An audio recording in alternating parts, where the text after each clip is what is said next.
Olha só, a Assembleia dos Deputados da Coreia do Sul aprovou, hoje, sábado, que para eles lá tem um fuso horário, né? Mas aprovou o impeachment do presidente Yoon Suk-yeol. É o que aconteceu, foi aprovado o impeachment, que já tinha tido uma tentativa, são 300 deputados na Câmara lá, já tinha tido uma tentativa no sábado passado, mas alguns deputados se ausentaram, deputados inclusive governistas se ausentaram, e aí dessa vez não passou, ele não conseguiu escapar. Foi aprovado e ele foi impeachmentado. Dos 300 deputados foram 204 votos a favor, 3 abstenções e 85 contra. Então foi a maioria, a Câmara compôs a maioria, na verdade já tinha composto a maioria antes, para poder impeachmentar o presidente. Agora, quem quer assumir o cargo de presidente interinamente, significa que não vai ficar ali para sempre, é o primeiro-ministro Han Duck. Esse processo ainda não terminou, certo? Agora, nos próximos 6 meses, o Tribunal da Coreia, né, os juízes da Coreia, assim como no Brasil a gente tem também, quando tem esse processo de impeachment, ele não termina ali na Câmara dos Deputados, depois ele passa pelo Senado, depois vai para o Poder Judiciário, lá vai passar pelo Poder Judiciário no prazo aí de 6 meses, eles têm 6 meses para votar, são 9 ministros, mas atualmente ocupando as cadeiras de ministros do Judiciário na Coreia do Sul, tem 6, certo? E tem que ver se serão nomeados novos ministros para poder votar, porque para ter a votação do impeachment é preciso ter 7 ministros lá na Coreia do Sul.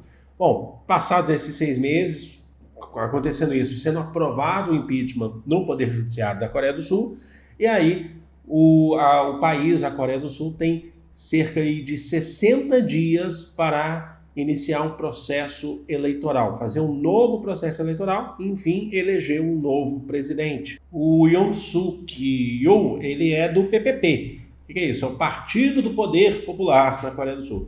É um partido de populismo de direita, que a gente conhece bastante, né? Existe tanto populismo de esquerda quanto populismo de direita. É o populismo de direita. É aquele tipo de discurso de que eu vou acabar com a corrupção, tem um discurso contra minorias, mas é focado na questão do populismo. E ele já não tinha mais a maioria na Câmara dos Deputados desde abril agora de 2024, em eleições legislativas. Vocês já perceberam, nessa altura do campeonato, que a maioria dos países que a gente acaba falando aqui, eles têm eleições legislativas separadas das eleições executivas, certo? Então a gente já falou disso na França, em outros lugares também. Aqui no Brasil a gente faz tudo numa mesma data, no mesmo período.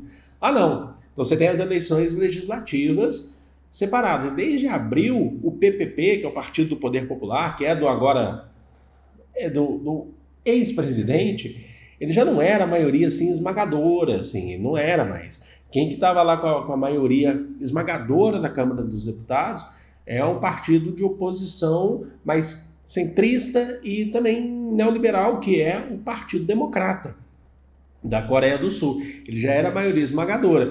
E isso já estava gerando atritos importantes entre o presidente e a maioria ali composta na Câmara dos Deputados. Mas esse impeachment não foi por conta da lei marcial? Também.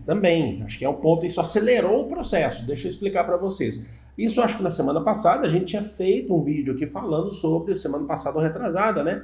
Que ele tinha aplicado uma lei marcial na Coreia do Sul. O que é isso? Ele simplesmente tinha definido na Coreia do Sul, uma força, por poder do poder executivo mesmo, falando assim, estou fechando a Câmara dos Deputados, acabou a liberdade de expressão, o exército está na rua. Ele deu um golpe, uma espécie de golpe de Estado dentro do próprio governo. Falou, vou ficar por aqui, estou fechando, ninguém fala mais, ninguém se opõe mais, e por aí vai. Qual tinha sido a justificativa que ele utilizou para aplicar essa lei marcial? Ele usou a justificativa de que existiam na Coreia, entre inclusive políticos da Câmara dos Deputados, por isso que ele estava fechando lá o Congresso, o Parlamento. Ele tinha utilizado a justificativa que tinha muitas pessoas na Coreia do Sul que eram pró-Coreia do Norte. E eu já expliquei aqui várias vezes para vocês que existe uma guerra em curso desde 1951 entre Coreia 50, né? Entre 1950 até hoje entre Coreia do Sul e Coreia do Norte, a Coreia Popular, que é a Coreia do Norte socialista, com a Coreia do Sul, que é capitalista. Ah, mas eles estão num processo, eles estão desde muitos anos, de décadas, num cessar-fogo, mas existe hostilidades, mas não tem decreto de fim de guerra, não existe acordo de paz entre eles. Então é um processo. Então, assim, o que, por exemplo, não deixa, atrapalha, por exemplo, o sonho, né, que muitos ali têm de unificação das Coreias, de reunificação das Coreias. Então ele alegou, falou assim, tem muita gente aqui que é pró-Coreia do Norte, tem muita gente aqui que é espião, tem muito espião da Coreia do Norte, que contribui com o governo norte-coreano. Então ele foi lá e fechou. Essa foi a justificativa que ele adotou para poder aplicar a lei marcial. Mas existem razões, aí não são justificativas faladas, mas existem razões por trás disso. As razões reais são justamente a contradição que ele tem com a Câmara dos Deputados, por ser um político de populismo de direita na Coreia do Sul, eu falei Coreia do Norte agora há pouco, na Coreia do Sul, ele vai se opondo, porque a Coreia do Sul passa por uma crise econômica muito forte.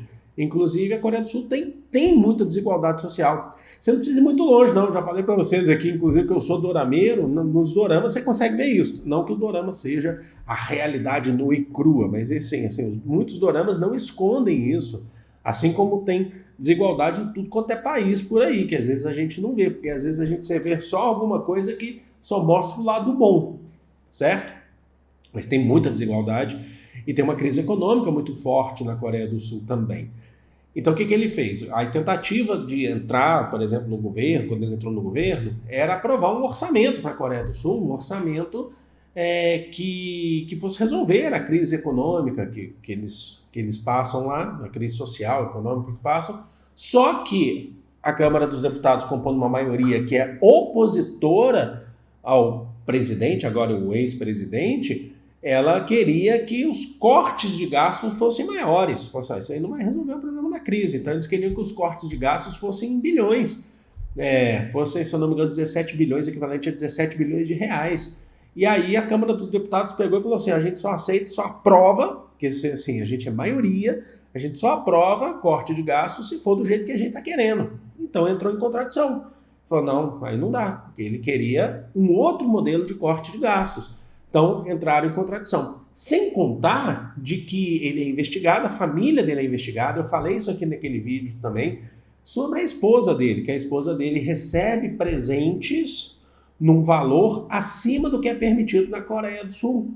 A Coreia do Sul, assim, o sarrafo é bem baixo para presentes. Eu falei para você, se eu não me engano, ela recebe presentes assim no valor de $2.000, recebeu uma bolsa no valor de $2.000. Assim, Virgínia Fonseca estaria lascada na Coreia do Sul. Essa é a real. Virgínia Fonseca estaria lascada na Coreia do Sul, que é mimimei. Se ela fosse primeira-dama, por exemplo, ela não poderia se mimar. Mas, em geral, não era só primeira-dama. Funcionários públicos, em geral, na Coreia do Sul, não podem receber presentes e ficar com eles enquanto estão exercendo o cargo. E a primeira-dama, ela é considerada um funcionário público. Funcionarismo público é a primeira-dama da Coreia do Sul. Ela tinha recebido lá presentes no valor de $2.000, e a lei da Coreia do Sul, que é uma lei anticorrupção, falava assim, ó, não pode ser acima de $750. Eu sei, tem muita gente que falou naquele vídeo, inclusive, mas o nosso sarrafo é bem baixo, né? Não sou eu que estou falando isso aqui, tá? Eu estou falando pela lei da Coreia do Sul. Então eles já tinham, já entravam em contradição, eram investigados, já são investigados lá pelo tribunal, pela justiça na Coreia do Sul, e a popularidade do presidente tem caído por conta desses pontos. Tem caído muito, porque tem muita desigualdade, tem essas questões pessoais, certo? Que para eles consideram que é muito, né? Então, assim, tem a lei e pronto. Então, tem uma questão categórica. Na Coreia do Sul, eles são muito categóricos. É isso, a lei está falando que é acima de 750, presente não pode receber. Recebeu? Eles são categóricos. Por mais que a gente ache que não é um valor tão alto assim. Não pode. Não pode, não pode.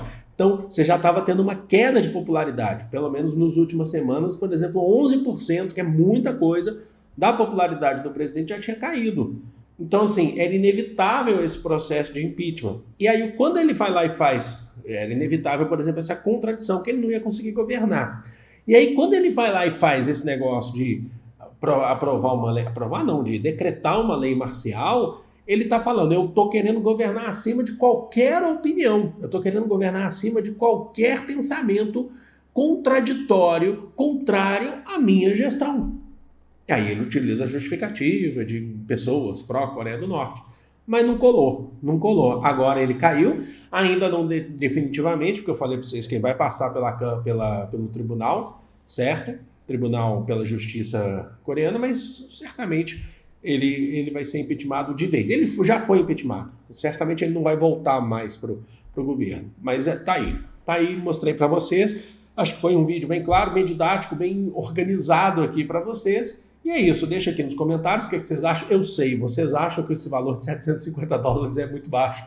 Também acho, para uma pessoa rica é muito baixo, né? Para uma pessoa pobre não é baixo, não. Para mim não é baixo, não. Mas para uma pessoa rica, sei lá, presidente da Coreia do Sul, isso é muito pouco. Mas assim, é a lei deles. Eles, como eu falei para vocês, eles são categóricos em relação a isso. É isso e pronto, tá? Então é isso. Vou ficando por aqui. Amo vocês de coração. Um grande beijo.